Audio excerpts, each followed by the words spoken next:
دوای ئەوەی کە ئێمە لەلایەن بەڕێبەراتی گشتی بەنداوەکانەوە نووسراوی تایبەتمان ئاراستە کراوە ئێمەش بەرزمان کردو بۆ ئەنجومەنی وەزیران بۆ ئەوەی کە بڕی پارەیەکی دیاریکراو بۆ دەربەندی خان تەخسیس بکرێ بۆ ئەوەی کە ئێمە بتوانین ئەو بەشانەی بەنداوەکە کە بەداخەوە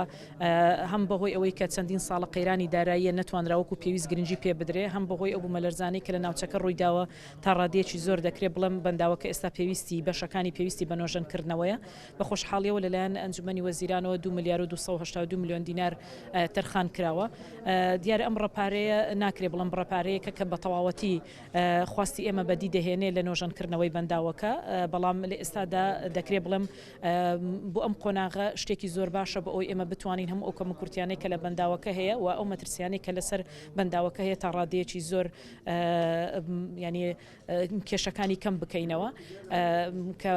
خۆشان دەزانن بەنداوی دەربەندی خانێکە کە لە بەنداوە گرنگ و استراتیژیەکان کە سەرچاوی دابینکردنی تاقی کارەبایە لە هەرێمی کوردستان بۆیە من بە سوپاسەوە دەڵێم کە سەرۆکایەتی ئەنجومەنی وەزیران بەڵێ لە ئێستادا ئەم ڕەپارەی تەرخان کردووە و لە چەند ڕۆژی ئایندەدا ئێمە ئەوەی ڕێکاری پێویست و یاسایی بێ بۆ جێبەجێکردنی نۆژەنکردنەوەی بەنداوەکە لە ڕێگەی بەڕێوەبەراتی گشتەکانمان و لایەنە پەیوەندیدارەکان دیگرینە بەر.